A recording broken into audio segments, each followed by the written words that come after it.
જય શ્રી કૃષ્ણ. ગઈકાલે આપણે ફેરાડેના વિદ્યુત વિભાજનના નિયમો ભણ્યા હતા. વિદ્યુત વિભાજન કોષ અને વિદ્યુત રાસાયણિક કોષ વચ્ચેનો તફાવત જોયો હતો અને વિદ્યુત વિભાજનમાં કેટલીક ગણતરીઓ, કેટલાક દાખલાઓ આપણે જોયા હતા. હવે આજે આપણે વિદ્યુત વિભાજનની નિપજો જે વિદ્યુત વિભાજન પ્રક્રિયાને અંતે મળે એનો આધાર કયા કયા પરિબળો ઉપર હોય એ જુદા જુદા ઉદાહરણો દ્વારા સમજશું. થિયરિટિકલી ધોરણ 12ની પરીક્ષા માટે આ પ્રશ્ન અગત્યનો અને કન્સેપ્ટ વાઇઝ નીટ અને જીમાં પણ આ પ્રશ્ન અગત્યનો, એટલે થોડુંક ધ્યાન આપી અને આખો પ્રશ્ન શીખજો. તો સૌથી પ્રથમ આપણે ભણીએ કે વિદ્યુત વિભાજનની નિપજો કયા કયા પરિબળો ઉપર આધાર રાખે. તો સૌથી પહેલું વિદ્યુત વિભાજ્યની પ્રકૃતિઓ પર આધાર રાખે, ત્યારબાદ એ વિદ્યુત વિભાજ્યના જે દ્રાવણ છે એની સાંદ્રતા ઉપર પણ આધાર રાખે. વિદ્યુત વિભાજન જે વિદ્યુત ધ્રુવની હાજરીમાં કરવામાં આવે એ વિદ્યુત ધ્રુવની પ્રકૃતિ, એટલે કે ધાતુનો સક્રિય વિદ્યુત ધ્રુવ છે કે નિષ્ક્રિય વિદ્યુત ધ્રુવ છે એના ઉપર આધાર રાખે, અને વિદ્યુત વિભાજનના કોષ સાથે જોડેલા બેટરીના વોલ્ટેજ ઉપર પણ આધાર રાખે. તો હવે આપણે 1 by 1 એક પછી એક પરિબળોને ઉદાહરણ દ્વારા સમજશું. તો સૌથી પહેલાં જો વિદ્યુત વિભાજ્યની પ્રકૃતિને આધારે વિદ્યુત વિભાજનની નિપજો બદલાય એ સમજવું હોય તો બહુ સિમ્પલ ઉદાહરણ NaClનું લઈને સમજીએ. તો ધારો કે મેં પીગળેલું NaCl લીધું છે. ખાસ ધ્યાન રાખજો, લિક્વિડ એટલે કે પીગળેલું NaCl લીધું છે, જલીય નહીં.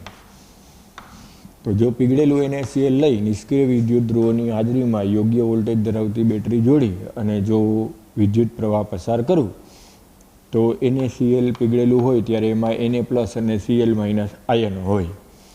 એટલે આ આયનો રેડોક્સ પ્રક્રિયાને અંતે વિદ્યુત ધ્રુવ ઉપર જુદી જુદી નિપજ આપે. તો Na+ છે એ કેથોડ તરફ પ્રસરણ પામી ઇલેક્ટ્રોન મેળવી સોડિયમ ધાતુમાં રૂપાંતરિત થશે, અને ક્લોરાઇડ છે એ એનોડ તરફ પ્રસરણ પામી ઇલેક્ટ્રોન મુક્ત કરી ક્લોરીન વાયુમાં રૂપાંતરિત થશે. એટલે આમ જો પીગળેલું NaCl લીધું હોય તો વિદ્યુત વિભાજનને અંતે વિદ્યુત ધ્રુવ ઉપર સોડિયમ અને ક્લોરીન અનુક્રમે કેથોડ અને એનોડ ઉપર જમા થાય. પણ હવે આ જ જગ્યાએ જો મેં NaClનું જલીય દ્રાવણ લીધું હોય તો NaClના જલીય દ્રાવણમાં હવે તમે સમજી શકો કે બે શક્યતાઓ રહીએ. કેથોડ ઉપર સોડિયમનું રિડક્શન થઈ શકે, અને ગઈકાલે આપણે ભણ્યા હતા કે પાણી નિર્બળ વિદ્યુત વિભાજ્ય છે તો પાણીનું પણ રિડક્શન થઈ શકે. જલીય દ્રાવણમાં તો પાણી પણ હોય. એટલે હવે આપણી પાસે બે વેરાયટી આવી, બે પ્રોબેબિલિટી આવી કે સોડિયમ ધનાયનનું રિડક્શન કેથોડ ઉપર થઈ શકે અથવા પાણીનું રિડક્શન થઈ શકે. અને એ જ રીતના એનોડ ઉપર બે શક્યતા આવે કે ક્લોરાઇડ આયનનું ઓક્સિડેશન થઈ શકે, અને ગઈકાલે આપણે ભણ્યા હતા કે પાણીનું ઓક્સિડેશન પણ થઈ શકે. એટલે હવે કેથોડ અને એનોડ ઉપર કોનું રિડક્શન અને ઓક્સિડેશન થશે એનો આધાર એના પોટેન્શિયલ ઉપર, ઇલેક્ટ્રોડ પોટેન્શિયલ ઉપર થાય. એટલે હવે જો કેથોડ ઉપર હું આ બંને પ્રક્રિયાનો રિડક્શન પોટેન્શિયલ લઉં તો સોડિયમ આયનનો રિડક્શન પોટેન્શિયલ -2.71 વોલ્ટ છે, અને પાણીનો રિડક્શન પોટેન્શિયલ -0.83 વોલ્ટ છે. એટલે હવે રિડક્શન પોટેન્શિયલ ઓબ્વિયસલી જેનો વધારે હોય એનું સરળતાથી રિડક્શન થાય. એટલે પાણીનું રિડક્શન પોટેન્શિયલ સોડિયમ આયન કરતાં ઘણો બધો વધારે છે, એટલે સરળતાથી પાણીનું રિડક્શન થઈ આ પ્રક્રિયા થશે જે મેં ગઈકાલે તમને શીખવાડી હતી. તો આ પ્રક્રિયાથી કેથોડ ઉપર હાઇડ્રોજન વાયુ ઉત્પન્ન થશે. એટલે આમ જો કેથોડ ઉપર આ બે સંભાવનાઓમાંથી વાસ્તવિક સંભાવના વિચારવામાં આવે તો હવે આ કહેવાય પોટેન્શિયલની સરખામણી કરીને જવાબ અપાય કે પાણીનું રિડક્શન થઈ કેથોડ ઉપર હાઇડ્રોજન વાયુ ઉત્પન્ન થશે, સોડિયમ આયન રિડક્શન પ્રક્રિયામાં ભાગ લેશે નહીં, એ પ્રેક્ષક આયન તરીકે વર્તશે. આવી જ રીતના જો હવે એનોડ ઉપરની આ બે શક્યતાઓના પોટેન્શિયલની સરખામણી કરીએ તો એનોડ ઉપર જે ક્લોરાઇડ આયન છે એનો ઓક્સિડેશન પોટેન્શિયલ -1.36 વોલ્ટ છે. જો મિત્રો રિવર્સ લખો તો રિડક્શન પોટેન્શિયલ +1.36 વોલ્ટ થાય. એ જ રીતના પાણીનું ઓક્સિડેશન પોટેન્શિયલ -1.23 વોલ્ટ છે.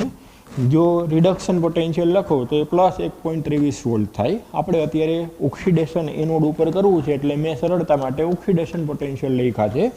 જો તમારે રિડક્શન પોટેન્શિયલ લખવા હોય તો પ્રક્રિયા ઊંધી કરીને રિડક્શન પોટેન્શિયલ લખી અને સરખામણી કરવી. તો અત્યારે હવે જો હું ઓક્સિડેશન પોટેન્શિયલને ધ્યાનમાં લઈ અને જવાબ આપું તો પાણીનું ઓક્સિડેશન પોટેન્શિયલ અને ક્લોરાઇડના ઓક્સિડેશન પોટેન્શિયલમાં બહુ લાંબો તફાવત નથી. સ્લાઇટ પાણીનું ઓક્સિડેશન પોટેન્શિયલ વધારે છે. પરિણામે પ્રથમ નજરે એવું લાગે કે પાણીનું ઓક્સિડેશન થઈ એનોડ ઉપર ઓક્સિજન વાયુ એકઠો થશે, પરંતુ પ્રેક્ટિકલી પાણીની સરખામણીએ જો NaClનું પ્રમાણમાં થોડું સાંદ્ર જલીય દ્રાવણ લીધેલું હોય તો પાણી કરતાં ક્લોરાઇડનું ઓક્સિડેશન થઈ અને એનોડ ઉપર ક્લોરીન વાયુ એકઠો થાય છે. તો અપવાદરૂપ આમ શું કામ થાય એ જો જાણવું હોય તો તમારી પાસે આ એક શબ્દની માહિતી હોવી જોઈએ, ઓવર વોલ્ટેજ. ઓવર વોલ્ટેજ એટલે શું કે જ્યારે વાયુરૂપ નિપજો બનતી હોય હાઇડ્રોજન અને ઓક્સિજન જેવી, ત્યારે સામાન્ય સંજોગોમાં આવી વાયુરૂપ નિપજોનું કેમિકલ કાઇનેટિક્સ એટલે કે રાસાયણિક ગતિકીના જો અભ્યાસથી ઓક્સિજન વાયુનો પ્રક્રિયા વેગ ઉત્પન્ન થવાનો જો મેળવવામાં આવે તો અતિ ધીમો આવે.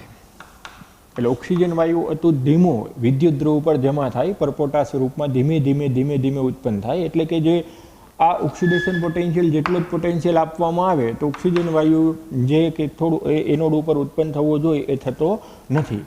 પ્રાયોગિક રીતે જ્યારે રાસાયણિક ગતિકીમાં પ્રક્રિયા વેગ ધીમો છે તો એને ફાસ્ટ કરવા માટે એટલે કે ઓક્સિજન વાયુ ઉત્પન્ન કરવા માટે એના જે સૈદ્ધાંતિક પોટેન્શિયલ છે એના કરતાં પ્રાયોગિક પોટેન્શિયલ ઘણો બધો વધારે આપવો પડે, અને આ જે વધારાનો પોટેન્શિયલ આપવો પડે એને ઓવર વોલ્ટેજ કહેવાય. એટલે ઓક્સિજન ઓવર વોલ્ટેજ ધરાવતું હોવાથી સૈદ્ધાંતિક રીતે એનોડ ઉપર એ ઉત્પન્ન થતું હોવું જોઈએ, પરંતુ પ્રાયોગિક રીતે આ ઓવર વોલ્ટેજને કારણે એની સરખામણીએ ક્લોરીન એના કરતાં વધુ સરળતાથી ઉત્પન્ન થાય. પરિણામે ખાસ ધ્યાન રાખવાનું કે એનોડ ઉપર જ્યારે NaClનું પ્રમાણમાં સાંદ્ર જલીય દ્રાવણ આપેલું હોય ત્યારે ઓક્સિજન વાયુ ઉત્પન્ન થતો નથી, ક્લોરીન વાયુ ઉત્પન્ન થાય છે. એનું રીઝન શું તો એમ કહેવાનું કે ઓક્સિજનના ઓવર વોલ્ટેજને કારણે આવું બને. જ્યારે વિદ્યુત ધ્રુવો ઉપર મિત્રો વાયુ જમા થતો હોય, ખાસ કરીને હાઇડ્રોજન ઓક્સિજન જેવા વાયુ જમા થતા હોય ત્યારે પરપોટારૂપ જે વાયુ ઉત્પન્ન થવાની પ્રક્રિયા છે એ ખૂબ ધીમી છે. ખૂબ ધીમી હોવાથી આપેલા સૈદ્ધાંતિક પોટેન્શિયલના મૂલ્યે એ વાયુ ઉત્પન્ન થતો નથી. વાયુને ઉત્પન્ન કરવા માટે, પરપોટા ઉત્પન્ન કરવા માટે વધારાનું વોલ્ટેજ આપવું પડે, અને આ જે વધારાનું વોલ્ટેજ આપવું પડે એ વોલ્ટેજને ઓવર વોલ્ટેજ કહેવામાં આવે, અથવા તો બબલિંગ વોલ્ટેજ તરીકે પણ એને ઓળખવામાં આવે. તો આમ ઓક્સિજન માટે ઓવર વોલ્ટેજને કારણે પાણીના ઓક્સિડેશન કરતાં ક્લોરાઇડનું ઓક્સિડેશન એના કરતાં વધારે સહેલાઈથી થાય. પરિણામે આમ ક્લોરીન વાયુ એનોડ ઉપર એકઠો થશે. એટલે જો હવે ઓવરઓલ પ્રક્રિયા આપણે જો વિચારીએ તો આમ બોલાય કે NaClનું જલીય દ્રાવણ પ્રમાણમાં થોડું સાંદ્ર લીધેલું હોય તો એનોડ ઉપર ક્લોરીન મળશે, કેથોડ ઉપર પાણીનું રિડક્શન થઈ હાઇડ્રોજન મળશે, અને દ્રાવણમાં OH માઇનસ જે આયન ઉત્પન્ન થયો હોય એ આ પ્રેક્ષક આયન Na+ સાથે જોડાય એને OH ઉત્પન્ન કરશે. એટલે જો NaClનું જલીય દ્રાવણ અથવા એમ કીધું હોય NaClનું સાંદ્ર જલીય દ્રાવણમાં વિદ્યુત વિભાજનને અંતે મળતી નિપજ જણાવો તો એનોડ ઉપર ક્લોરીન વાયુ એકઠો થશે, કેથોડ ઉપર હાઇડ્રોજન વાયુ એકઠો થશે, અને OH માઇનસ Na+ સાથે જોડાઈ જશે. એટલે કેથોડના સંપર્કમાં NaOH એટલે કે કોસ્ટિક સોડા પણ ઉત્પન્ન થશે. એટલે ઘણીવાર આ મુદ્દાનો ઉપયોગ કરી અને MCQ બનાવી શકે, મલ્ટિપલ ચોઇસ ક્વેશ્ચન બનાવી શકે. એમ કહી દઈએ કે NaClના જલીય દ્રાવણને કારણે દ્રાવણની pHમાં વધારો થાય, કારણ કે એને OH ઉત્પન્ન થતું હોય એટલે દ્રાવણ બેઝિક બનતું જાય એટલે pHમાં વધારો થાય. એવી જ રીતના એમ કે બેઝ છે એટલે એમ કે ફિનોલ્ફથેલિનના ટીપા ઉમેરતા તો એમ કહેવાનું ફિનોલ્ફથેલિન સાથે સાંદ્ર NaClનું જલીય દ્રાવણનું વિદ્યુત વિભાજન કરેલું હોય તો બેઝ ઉત્પન્ન થાય છે, એને OH ઉત્પન્ન થાય છે એટલે ફિનોલ્ફથેલિન સાથે ગુલાબી રંગ આપે. એટલે આમ નીટ અને જીમાં આવી રીતના થોડાક ફેરવીને ક્વેશ્ચન પૂછી શકે. એક pH વાળો ક્વેશ્ચન આવે, અથવા તો એમ કહી દઈએ કે ફિનોલ્ફથેલિન ઉમેરતા NaClના જલીય દ્રાવણના વિદ્યુત વિભાજન અંતે મળતું અવલોકન જણાવો તો પહેલાં દ્રાવણ રંગવિહીન હોય, જ્યારે NaClનું જલીય દ્રાવણ હોય ત્યારે ધીમે ધીમે દ્રાવણમાં NaOH ઉત્પન્ન થવાથી ફિનોલ્ફથેલિન સાથે એ દ્રાવણ ગુલાબી રંગ આપે. તો આમ જો NaClનું જલીય દ્રાવણ અથવા NaClનું સાંદ્ર દ્રાવણ આવો શબ્દ વાપરીને આપણને વિદ્યુત વિભાજન પૂછ્યું હોય તો ફરી પાછું એક વખત રિપીટ કરું છું કે કેથોડ ઉપર સોડિયમ આયનનું રિડક્શન થશે નહીં, પાણીનું રિડક્શન સરળતાથી થશે, કારણ કે સોડિયમ આયનની સરખામણીએ પાણીનું રિડક્શન પોટેન્શિયલ ઘણો બધો વધારે હોવાથી પાણીનું રિડક્શન સરળતાથી થઈ હાઇડ્રોજન વાયુ ઉત્પન્ન થશે. એ જ પ્રમાણે એનોડ ઉપર ક્લોરાઇડ અને પાણી બંનેનું ઓક્સિડેશન પોટેન્શિયલ વચ્ચે તફાવત ઓછો છે, એટલે બંનેનું ઓક્સિડેશનના ચાન્સ રહે. પરંતુ સૈદ્ધાંતિક રીતે જો વિચારો તો પાણીનું ઓક્સિડેશન પોટેન્શિયલ પ્રમાણમાં થોડોક વધારે છે, અથવા તો રિડક્શન પોટેન્શિયલ લઈ લો તો પ્રમાણમાં ઓછો છે. એટલે સૈદ્ધાંતિક રીતે પાણીનું ઓક્સિડેશન થવું જોઈએ, પરંતુ ઓક્સિજનના ઓવર વોલ્ટેજને કારણે NaClનું જલીય દ્રાવણ લેવામાં આવે તો ક્લોરાઇડનું ઓક્સિડેશન પાણીની સરખામણીએ થઈ અને ક્લોરીન વાયુ એનોડ ઉપર ઉત્પન્ન થાય. એટલે આમ ઓવરઓલ આખી પ્રક્રિયા હવે જો લખીએ તો ક્લોરાઇડનું ઓક્સિડેશન થઈ ક્લોરીન વાયુ એનોડ ઉપર જમા થશે, પાણીનું રિડક્શન થઈ કેથોડ ઉપર હાઇડ્રોજન વાયુ ઉત્પન્ન થશે અને દ્રાવણમાં OH- એટલે કે NaOH બનશે. તો આમ સાંદ્ર NaClનું જલીય દ્રાવણ જે છે એ વિદ્યુત ધ્રુવો ઉપર અનુક્રમે હાઇડ્રોજન, ક્લોરીન અને દ્રાવણમાં NaOH આપે. એ જ જગ્યાએ જો આપણે પીગળેલું NaCl લીધું હતું તો કેથોડ ઉપર સોડિયમ અને એનોડ ઉપર ક્લોરીન મળતું હતું. ઇટ મીન્સ ધેટ વિદ્યુત વિભાજ્યની પ્રકૃતિ ઉપર વિદ્યુત વિભાજન કોષમાં વિદ્યુત ધ્રુવો ઉપર મળતી નિપજો આધાર રાખે. હવે આપણે જે આ બીજું પરિબળ છે એ સમજવું હોય તો અહીંયા મેં વારંવાર સાંદ્ર શબ્દ વાપર્યો હતો. એનું કારણ એ થાય કે જો NaClનું અતિ મંદ દ્રાવણ લીધેલું હોય તો અતિ મંદ દ્રાવણમાં ક્લોરાઇડનું સાંદ્રતા સાવ ઓછી છે, એટલે નંદ સમીકરણના આધારે જે આ વોલ્ટેજ છે એ વોલ્ટેજનું મૂલ્ય બદલાઈ જાય. કારણ કે આ તો આપણે પ્રમાણિત EMF લીધો છે 1 મોલર સાંદ્રતાવાળો. એટલે હવે નંદ સમીકરણની મદદથી પોટેન્શિયલ નક્કી કરવો પડે અને એના આધારે તમારે જવાબ આપવો પડે. તો અતિ મંદ દ્રાવણ આપેલું હોય તો ક્લોરાઇડની સાંદ્રતા ખૂબ ઘટી જાય, એટલે એનો નેટ ઓક્સિડેશન પોટેન્શિયલની સરખામણીએ પાણીનો નેટ ઓક્સિડેશન પોટેન્શિયલ વધી જાય. પરિણામે અતિ મંદ દ્રાવણ આપેલું હોય તો વિદ્યુત વિભાજનને અંતે મળતી નિપજ બદલાઈ જશે. કેથોડ ઉપર પાણીનું રિડક્શન થઈ હાઇડ્રોજન મળશે અને એનોડ ઉપર પાણીનું ઓક્સિડેશન થઈ ઓક્સિજન મળશે. એટલે આમ અતિ મંદ NaClનું દ્રાવણ હશે તો ખાલી પાણીનું જ વિદ્યુત વિભાજન થશે, NaCl પ્રક્રિયામાં ભાગ લેશે નહીં. તો આવા વિદ્યુત વિભાજનને ઘણીવાર યુઝલેસ વિદ્યુત વિભાજન અથવા તો નિરર્થક વિદ્યુત વિભાજન અથવા તો મિનિંગલેસ વિદ્યુત વિભાજન કહેવાય. કારણ કે તમે NaCl ઉમેરો કે ના ઉમેરો, પાણીનું વિદ્યુત વિભાજન તો ખાલી પાણી લીધું હોય તોય થવાનું, એટલે NaCl ક્યાંય પ્રક્રિયામાં ભાગ લેતું નથી. એટલે આવા વિદ્યુત વિભાજનને નિરર્થક વિદ્યુત વિભાજન પણ કહેવાય. એટલે ઘણીવાર MCQમાં કોમ્પિટિટિવ એક્ઝામમાં એમ પૂછે કે નીચેનામાંથી કયું નિરર્થક વિદ્યુત વિભાજન છે? પીગળેલું NaCl, સાંદ્ર NaClનું જલીય દ્રાવણનું વિદ્યુત વિભાજન અને અતિ મંદ NaCl. તો તમારે આ લખવાનું. શું કામે કે અંદર NaCl ઉમેરેલો છે તો Na+ ને Cl- તો પ્રેક્ષક આયન તરીકે ભાગ લે છે. પાણી જ પ્રક્રિયામાં રેડોક્સ પ્રક્રિયામાં ભાગ લે છે. એટલે આમ જો NaCl ના ઉમેર્યું હોય તો એ પાણીના વિદ્યુત વિભાજનથી હાઇડ્રોજન અને ઓક્સિજન તો આમે મળવાના જ હોય. એટલે પરિણામે આવા વિદ્યુત વિભાજન માટે નિરર્થક વિદ્યુત વિભાજન અથવા તો મિનિંગલેસ વિદ્યુત વિભાજન શબ્દ વાપરવામાં આવે. એટલે આમ સાંદ્રતા ઉપર પણ વિદ્યુત વિભાજનને અંતે મળતી નિપજો આધાર રાખે. એટલે જો પીગળેલું NaCl છે તો નિપજ ક્લોરીન અને સોડિયમ છે. NaClનું નોર્મલ જલીય દ્રાવણ છે તો નિપજ ક્લોરીન છે એનોડ ઉપર, કેથોડ ઉપર હાઇડ્રોજન છે અને દ્રાવણમાં NaOH છે. અને જો અતિ મંદ NaClનું દ્રાવણ છે તો નિપજ એનોડ ઉપર ઓક્સિજન અને કેથોડ ઉપર હાઇડ્રોજન મળે. એટલે આમ બે પરિબળ આપણે સમજાવી શકીએ કે વિદ્યુત વિભાજનની પ્રકૃતિ ઉપર આધાર રાખે અને વિદ્યુત વિભાજનના અંતે મળતી નિપજો વિદ્યુત વિભાજ્યની સાંદ્રતા ઉપર પણ આધાર રાખે. હવે એક વધારાનો આ મુદ્દો પણ યાદ રાખજો કે જો અહીંયા ક્લોરીનને બદલે ફ્લોરિન આપેલું હોય તો સાંદ્ર દ્રાવણ હોય કે મંદ દ્રાવણ, ફ્લોરાઇડ ક્યારેય પ્રક્રિયામાં ભાગ લેશે નહીં. કારણ કે ફ્લોરાઇડનો ઓક્સિડેશન પોટેન્શિયલ -2.87 વોલ્ટ છે, જે પાણીની સરખામણીએ ઘણો બધો ઓછો છે.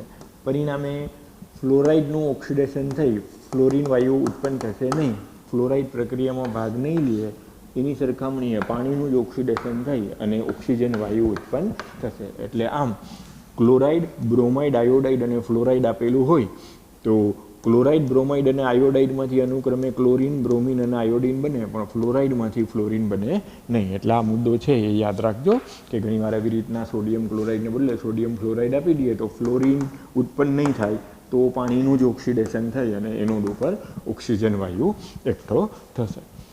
હવે જો સાંદ્રતાના પરિબળ માટે આ એક ઉપયોગી ઉદાહરણ બીજું ધ્યાનમાં લઈ તો જો મંદ સલ્ફ્યુરિક એસિડનું જલીય દ્રાવણ લીધેલું હોય તો પાણીનું ઓક્સિડેશન થઈ અને એનોડ ઉપર ઓક્સિજન મળે. અને કેથોડ ઉપર હાઇડ્રોજન મળે. પણ જો એ જ જગ્યાએ સલ્ફ્યુરિક એસિડનું અતિ સાંદ્ર દ્રાવણ લીધેલું હોય તો એના પોટેન્શિયલમાં નંદ સમીકરણના આધારે જે વોલ્ટેજ મળે એ વોલ્ટેજમાં સલ્ફેટનું ઓક્સિડેશન પોટેન્શિયલ વધી જાય. તો પરિણામે જ્યારે સાંદ્ર H2SO4નું દ્રાવણ આપેલું હોય ત્યારે સલ્ફેટનું ઓક્સિડેશન થઈ પર સલ્ફ્યુરિક એસિડ મળે અથવા પર સલ્ફેટ આયન મળે. એટલે જો નીટ અને જી માટે આ પોઈન્ટ આઈએમપી એમ કે સલ્ફ્યુરિક એસિડના જલીય દ્રાવણનું વિદ્યુત વિભાજન કરીએ છીએ તો જો મંદ શબ્દ વાપરો હોય તો ઓક્સિજન વાયુ એકઠો થાય, પણ જો સાંદ્ર સલ્ફ્યુરિક એસિડનું વિદ્યુત વિભાજન કરીએ તો પર સલ્ફેટ આયન એટલે કે પર સલ્ફ્યુરિક એસિડ જમા થશે. એટલે પર સલ્ફેટ આયન એનોડ ઉપર મળશે. તો આ પોઈન્ટ ઘણીવાર પૂછાયેલો છે, ખાસ ધ્યાન રાખવું. એટલે આ ઉદાહરણે આપણને શેના માટે આપેલું છે?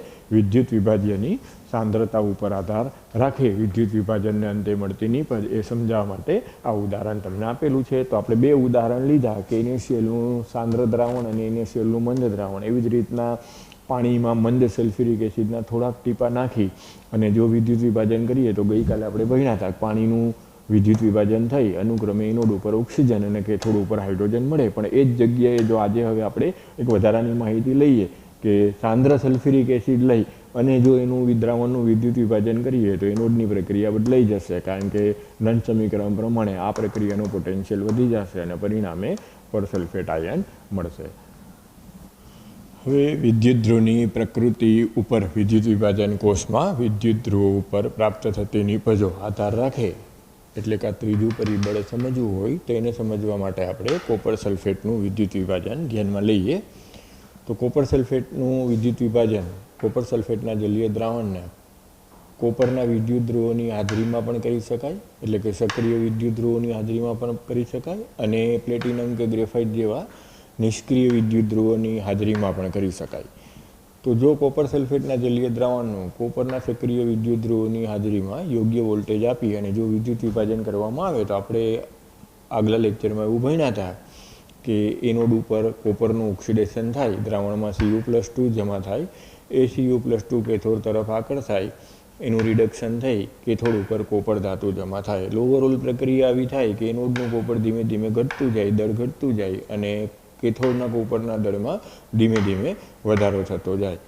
તો આ પ્રક્રિયાનો ઉપયોગ આપણે ધાતુકર્મ વિધિમાં કોપરના વીજ શુદ્ધિકરણ દરમિયાન કરતા હોય કે જો અશુદ્ધ કોપરનો સળિયો એનોડ તરીકે લઈ લઈએ તો કોપરનું ઓક્સિડેશન પોટેન્શિયલ વધારે હોવાથી કોપરનું ઓક્સિડેશન થઈ દ્રાવણમાં Cu+2 જમા થશે, પરંતુ એમાં રહેલી અન્ય અશુદ્ધિઓ પ્લેટિનમ, ગોલ્ડ, સિલ્વર જેવી અશુદ્ધિઓના ઓક્સિડેશન પોટેન્શિયલ ઓછા હોવાથી એનું ઓક્સિડેશન નહીં થાય, બધા તળિયે જમા થશે અને એ જે જમા થાય એને એનોડ પંક તરીકે ઓળખવામાં આવે. અને હવે દ્રાવણમાં રહેલું Cu+2 રિડક્શન અનુભવી કેથોડ ઉપર શુદ્ધ કોપર ધાતુ સ્વરૂપમાં જમા થાય. એટલે આવી રીતના જો સક્રિય વિદ્યુત ધ્રુવની હાજરીમાં જો વિદ્યુત વિભાજન કરો તો ઓવરઓલ પ્રક્રિયા આવી થાય કે એનોડનું કોપર ખવાતું જાય અને કેથોડ ઉપર કોપરનું દળ વધતું જાય, એટલે કે કોપર જમા થતું જાય.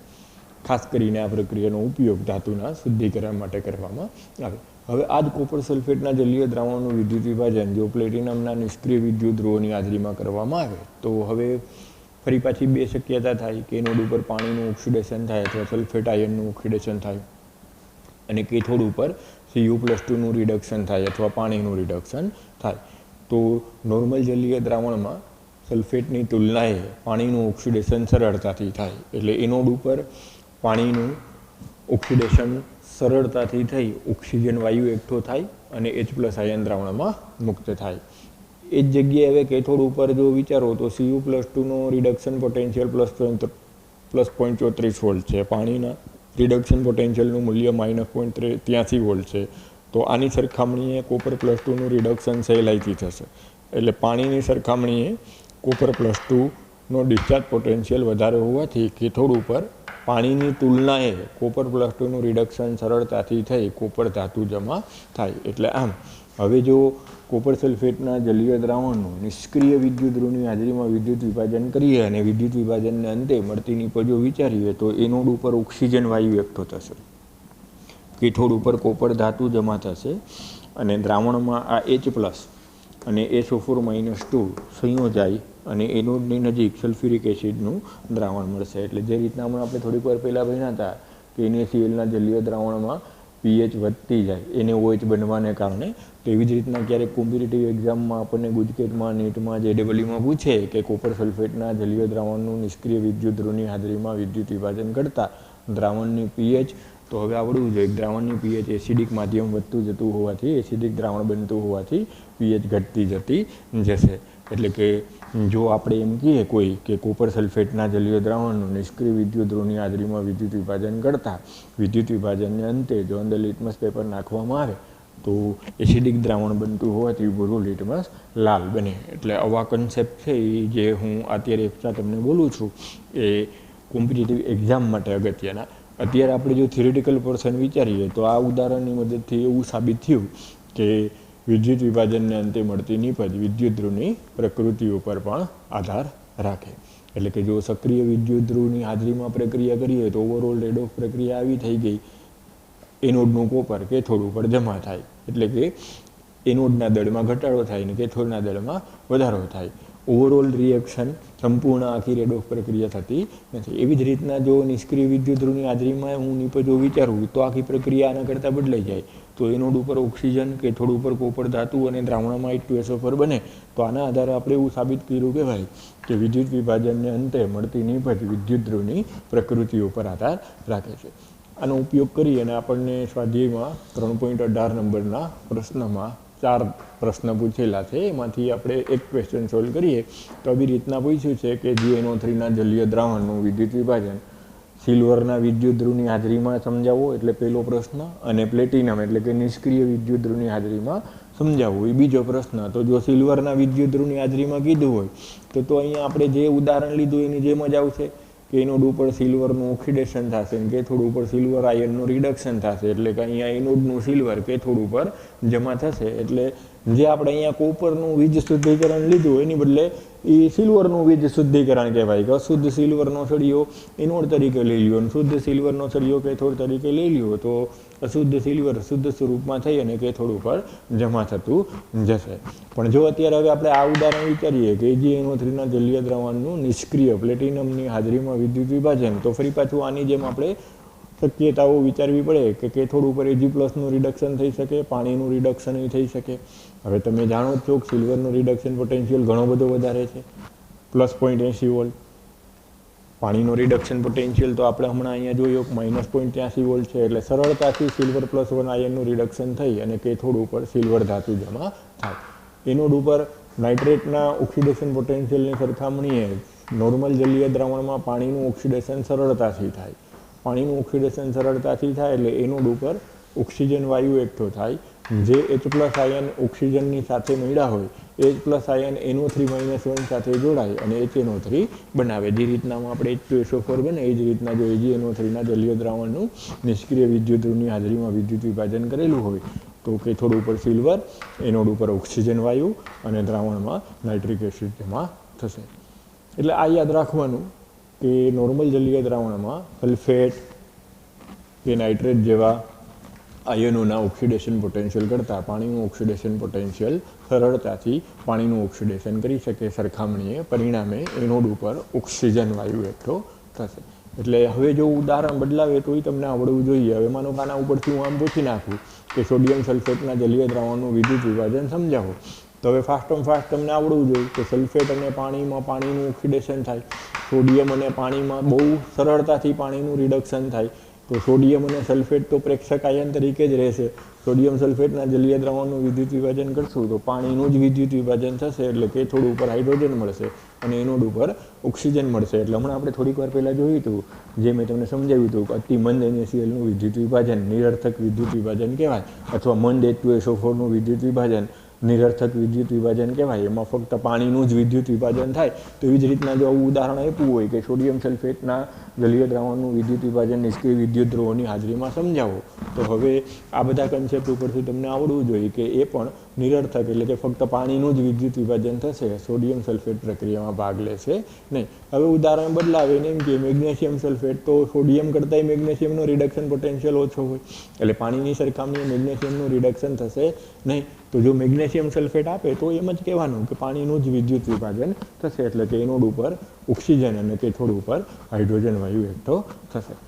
પણ હવે આ જગ્યાએ તમને એમ કહી દઈએ કે CuBr2નું વિદ્યુત વિભાજન જલીય દ્રાવણનું સમજાવો, તો હવે અત્યારે આપણે અહીંયા ભણ્યા એનો ઉપયોગ કરવો પડે કે કોપર +2નો રિડક્શન પોટેન્શિયલ પાણી કરતાં વધારે છે, એટલે કોપર ધાતુ કેથોડ ઉપર જમા થાય.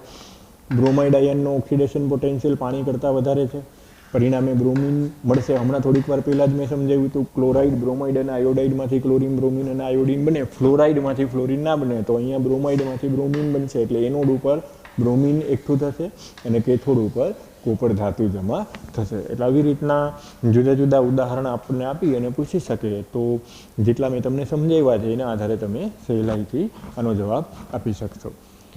હવે એવી જ રીતના સ્વાધ્યાયમાં 3.15 નંબરનો દાખલો આપણને આપ્યો છે, એ ગણવાનો પ્રયત્ન કરીએ. આમ આપ્યું છે કે નિકલ નાઇટ્રેટના જલીય દ્રાવણનું પ્લેટિનમ જેવા નિષ્ક્રિય વિદ્યુત ધ્રુવની હાજરીમાં 20 મિનિટ માટે 5 એમ્પિયરનો વિદ્યુત પ્રવાહ પસાર કરતા કેથોડ ઉપર જે નિકલ ધાતુ જમા થાય એનું દળ શોધો. તો સૌથી પહેલાં તો નિકલ નાઇટ્રેટના જલીય દ્રાવણમાં પહેલાં તો નિકલ +2 અને નાઇટ્રેટ આયન હોય.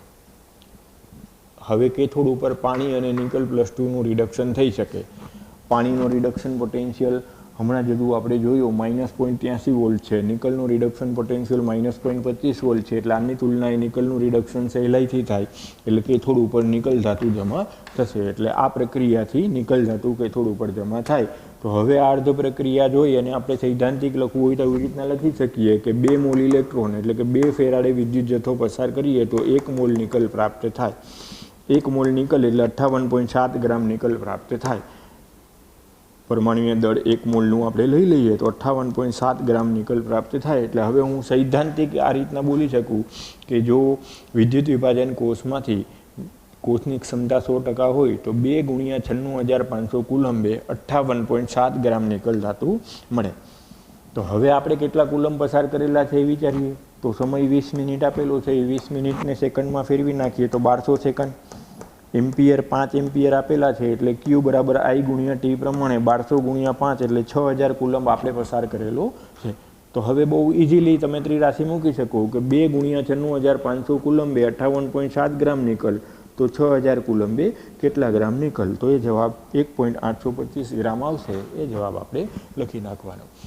એટલે હવે આમાં શું થશે કે ભાઈ મેં ગઈકાલે તમને સમજાવ્યું હતું કે ઘણીવાર તમે આવી રીતના લેંગી દાખલો ગણવાનો પ્રયત્ન કરો કે 2 ફેરાડે 1 મોલ નિકલ, પછી આને ફેરાડેમાં ફેરવી નાખો તો આટલા ફેરાડે કેટલા મોલ નિકલ, અને પછી નિકલના મોલ બરાબર ગ્રામના છેદમાં પરમાણુ ભાર કરીને મોલ ગુણ્યા પરમાણુ ભાર કરીને ગ્રામ મેળવશો તો આ જ જવાબ આવશે.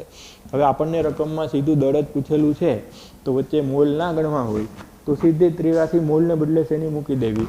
ગ્રામની મૂકી દેવી. આપણે જોઈતો હોય એવો જવાબ આવી જશે. આ જે જવાબ આવે એ કોષની કાર્યક્ષમતા 100% હોય એવું ધારીને આવે. એટલે ઘણીવાર આમાં આપણને ક્વેશ્ચન એવો પૂછે કે નિકલ ધાતુ 1.700 ગ્રામ જમા થઈ તો વિદ્યુત વિભાજન કોષની ક્ષમતા ગણો. પાછું રિપીટ કરું છું કે આ રકમ એમને રાખે, નિકલના ગ્રામ આપણને આપી દઈએ કે કેથોડ ઉપર 20 મિનિટ માટે 5 એમ્પિયરનો વિદ્યુત પ્રવાહ પસાર કરતા કેથોડ ઉપર 12.700 ગ્રામ નિકલ ધાતુ જમા થઈ તો વિદ્યુત વિભાજન કોષની ક્ષમતાના ટકા ગણો. તો અહીં સુધી તો ગણવાનું કે સૈદ્ધાંતિક જો 100% ક્ષમતા હોય તો 1.825 ગ્રામ નિકલ ધાતુ જમા થાય. હવે એક સ્ટેપ વધે કે જો 1.825 ગ્રામ નિકલ ધાતુ જમા થતી હોય તો વિદ્યુત વિભાજન કોષની ક્ષમતા 100%. એટલે હવે આમ કરવાનું કે 1.825 ગ્રામ જો થતું હોય સૈદ્ધાંતિક જેટલું તો કોષની ક્ષમતા 100%, તો 1.700 ગ્રામે કેટલા? હવે જે આવે એ વિદ્યુત વિભાજન કોષની ક્ષમતાના ટકા થાય. એટલે ઘણીવાર આ જ ક્વેશ્ચનમાં હું કહી દઈએ તો તમને આવો દાખલો પૂછે તો એક સ્ટેપ વધારાનું આવે કે આ જે આવ્યું એ આપણે વિદ્યુત વિભાજન કોષની ક્ષમતા 100% લીધી છે, પૂરેપૂરો વિદ્યુત જથ્થો પસાર થયો છે એવું માની અને આપણે જે દાખલો ગણ્યો એનો જવાબ આ 1.825 ગ્રામ થાય. એટલે જો હવે મને અગાઉથી જ નિકલનું વજન આપી દીધું હોય અને એમ કીધું હોય કે કેથોડ ઉપર 1.700 ગ્રામ નિકલ ધાતુ જમા થઈ તો આપેલા વિદ્યુત વિભાજન કોષની ક્ષમતાના ટકા ગણો, તો આટલું તો કરવાનું. પહેલાં આટલું ગણ્યું કે 1.825 ગ્રામ નિકલ ધાતુ જમા થશે જો 100% ક્ષમતા હશે તો. હવે આપણને પ્રાયોગિક વજન આપી દીધું, આ સૈદ્ધાંતિક વજન થયું. એટલે હવે આપણને પ્રાયોગિક વજન આપી દીધું તો આપણે આમ કરવાનું કે 1.825 જો હોત તો 100%, તો 1.700 એ કેટલા જે આવે એ જવાબ. અથવા તો તમે આ જે જવાબ છે એ આમ મૂકો કે 1.700 × 100 ભાગ્યા 1.825. તો એક સૂત્ર બનાવી નાખો કે વિદ્યુત વિભાજન કોષમાં પ્રાપ્ત થતું સૈદ્ધાંત પ્રાયોગિક વજન ગુણ્યા 100 ભાગ્યા સૈદ્ધાંતિક વજન એ કોષની ક્ષમતાના ટકા આપે. એટલે ઘણીવાર ટકાવારી પૂછી હોય ક્ષમતાને, તો તમારે શું કરવાનું, સૈદ્ધાંતિક વજન દાખલો ગણીને મેળવવાનો. પ્રાયોગિક વજન તમને આપેલું હશે એટલે આવું સૂત્ર બનાવીને મૂકી દો. જો ત્રિરાશી ના મૂકવી હોય તો કે કોષની ક્ષમતાના ટકા બરાબર પ્રાયોગિક વજન ગુણ્યા 100 ભાગ્યા સૈદ્ધાંતિક વજન. તો આવી રીતના આખો દાખલો બે રીતના ગણજો. જે રીતના ટેક્સ્ટ બુકમાં આપ્યો છે એ તો એમને એમ રાખજો, અને અત્યારે આ 1.700 લઈ અને પાછું ટકાવાર પ્રમાણે ગણવાનું એક દાખલો ગણી લેજો. એમાં ક્યારેક એવું કહી દઈએ કે વિદ્યુત વિભાજન કોષની ક્ષમતા 80% છે, આ જ રકમ, પણ છેલ્લે એક વાક્ય એમ કહી દઈએ કે વિદ્યુત વિભાજન કોષની ક્ષમતા 80% છે, તો ઉત્પન્ન થતા નિકલ ધાતુનું કે થોડું ઉપર જે દળ થાય તે ગણો. તો આ 100% આવ્યું. તો હવે તમારે આમ કહેવાનું જો 100% ક્ષમતા હોય તો આટલું, તો 80% એ કેટલું, જે આવે એ જવાબ. આ જવાબ ફાઇનલ ન થાય.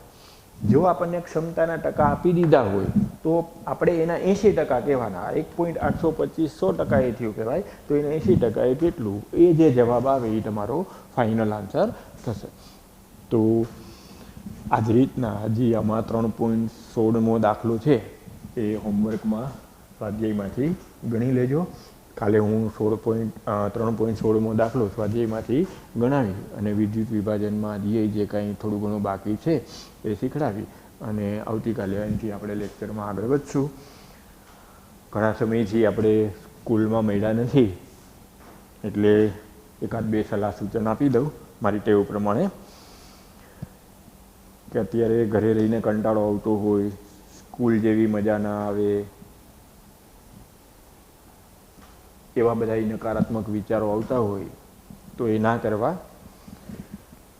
આપણે ઉત્ક્રાંતિવાદ ભણી ગયા, સર્વાઈવલ ઓફ ધ ફિટેસ્ટ, કે જે અનુકૂલન સાથે બદલાયેલી પરિસ્થિતિમાં અને પરિવર્તન પામી અને પરિસ્થિતિ પ્રમાણે પોતાની જાતને એમાં ઢાળી દઈએ એ પ્રજાતિ ટકે. તો અત્યારે ફરજિયાત છે, લોકડાઉન છે, સ્કૂલે આવવાનું નથી થતું, તો જેટલું હવે આ ઓનલાઈન અને યુટ્યુબ દ્વારા જે એજ્યુકેશન મળે છે સ્કૂલમાંથી એને અનુરૂપ થઈ જાય અને એ મેક્સિમમ ગ્રાસ કરી લઈ, પૂરેપૂરી ક્ષમતાથી શીખી લઈ, અને જો અત્યારે જે પ્રકરણ ચાલે છે એ સ્કૂલમાં જ ચાલ્યું છે એમ માનીને આપણે બધી થિયરીને બધા દાખલાઓ વ્યવસ્થિત રીતના કરી લઈએ તો એટલા આપણે આગળ હશું. અને તો મેં કીધું એમ કે પરિવર્તન કરી અને જો આપણી જાતને યોગ્ય પ્રમાણે ઢાળી દેશું તો એટલો આપણને આગળ જતાં ફાયદો છે જ.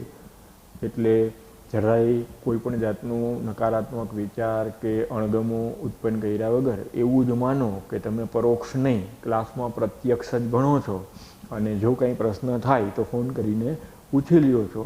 આવું જો સુધારો કરી અને પ્રત્યક્ષ જ શિક્ષણ છે અને માર્ગદર્શન છે એવું માનીને ભણશો તો 100% આપણી આ મહેનત લેખે લાગશે. નહીં તો જો આવીને પાછું આ જ વસ્તુ પાછી તમારે ભણવાની હોય અને શીખવાની હોય તો અમને કોઈ વાંધો નથી શીખડાવવામાં, પણ તમારો જે આ ગોલ્ડન પીરિયડ અત્યારે જે આ ચાલે છે એ પાણીમાં ગયો કહેવાય. તો આપણે આપણી મહેનત પાણીમાં ના જવા દઈ અને ઘરે ઉલટાનું વધારે જોમથી ને જોશથી મહેનત કરીએ એવું રાખી અને આગળ વધજો. આવતીકાલે આપણે અહીંથી આગળ વધશું. જય શ્રી કૃષ્ણ.